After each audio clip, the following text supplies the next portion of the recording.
तीन पुतले मगध सम्राट चंद्रगुप्त मौर्य का दरबार अपने भव्य स्वरूप में सजा हुआ था। स्वर्णिम छतरी के नीचे चमकते सिंहासन पर सम्राट विराजमान थे और उनके चारों ओर विद्वानों, मंत्रियों तथा सेनापतियों की सभा आसीन थी। महामंत्री आचार्य चाणक्य अपने गहन ज्ञान और सूझबूझ से दरबार की कार्यवाही संचालित कर रहे थे। चंद्रगुप्त को विलक्षण और अनोखी वस्तुओं को बड़ा शौक था। विशेषकर खिलौनों में उनकी रुचि असाधारण थी। प्रतिदिन वह कोई न कोई नया खिलौना देखने की इच्छा रखते थे। आज भी जैसे ही उन्होंने उत्सुकतावश पूछा, आज हमारे लिए क्या नवीन उपहार आया है, एक दरबारी ने तुरंत सूचना दी। महाराज, एक दूर देशीय सौदागर दरबार की दहलीज पर खड़ा है। वह दावा करता है कि उसने ऐसे अनूठे पुतले बनाए हैं जिन्हें ना तो आपने पहले कभी देखा होगा और ना ही भविष्य में देखने को मिलेंगे। चंद्रगुप्त की जिज्ञासा प्रज्वलित हो उठी। उन्होंने सौदागर को दरबार में बुलाने का आदेश दिया। कुछ ही क्षणों में एक कुटिल मुस्कान लिए सौदागर राज दरबार में प्रविष्ट हुआ। उसने विनम्रता पूर्वक प्रणाम किया और अपनी झोली में से तीन सुंदर सजीव से प्रतीत होते पुतले बाहर निकाले। उन पुतलों की कारीगरी इतनी उत्कृष्ट थी कि उन्हें देखकर ऐसा प्रतीत होता कि वे मानो किसी क्षण बोल उठेंगे।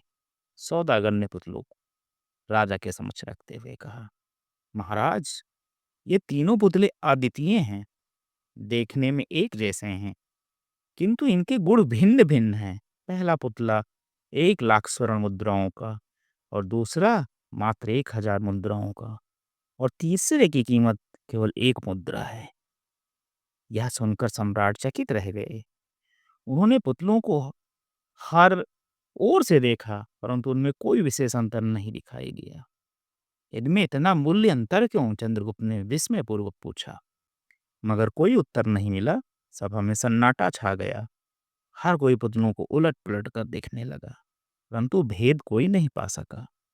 हार कर सम्राट ने महामंत्री चाणक्य की ओर देखा और कहा, गुरुदेव, आपके समक्ष कोई भी रहस्य अधिक देर तक छिपा नहीं रह सकता।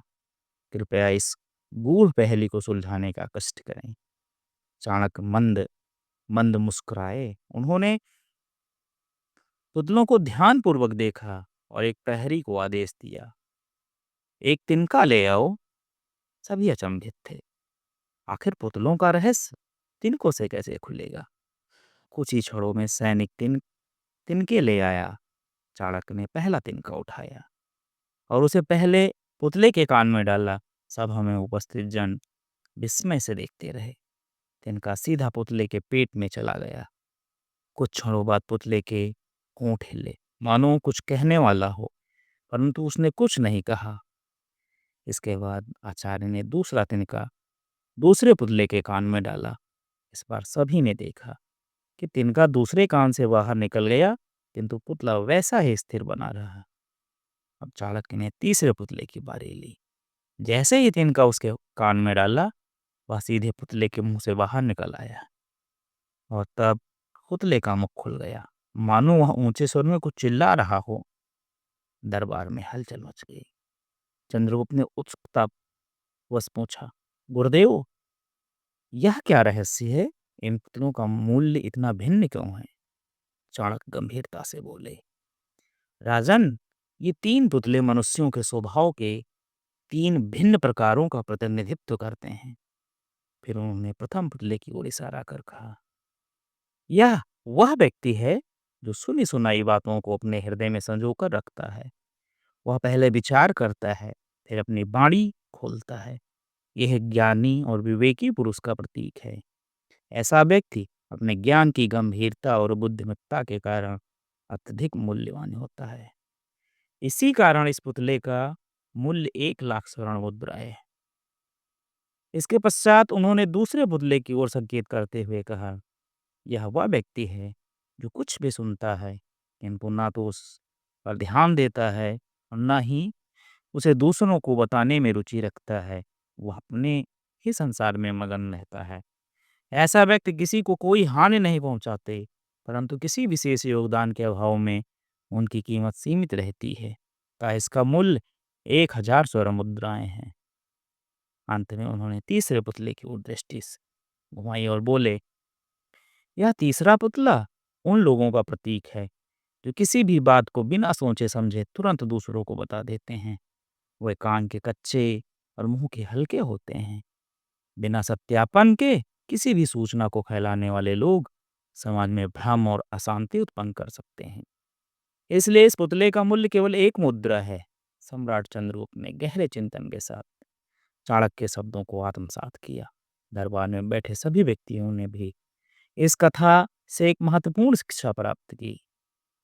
शिक्षा मनुष्य को सदैव विवेकपूर्ण ढंग से व्यवहार करना चाहिए। सुनी सुनाई बातों पर आंख मूंद कर विश्वास नहीं करना चाहिए, अपितु पहले तथ्यों की पुष्टि करनी चाहिए। ज्ञानवान व्यक्ति वही होता है जो अपने शब्दों का चयन सोच समझ कर करता है। आज के युग में यह शिक्षा अत्यंत प्रासंगिक है।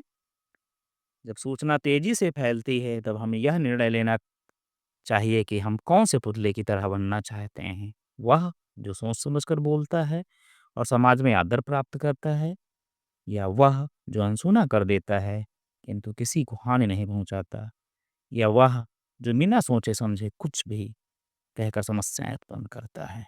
धन्यवाद। साभार कहानी। अगर कहानी पसंद आई हो तो हमारे चैनल को लाइक, सब्सक्राइब और शेयर करें और अपने विचारों को कमेंट बॉक्स में जरूर दें।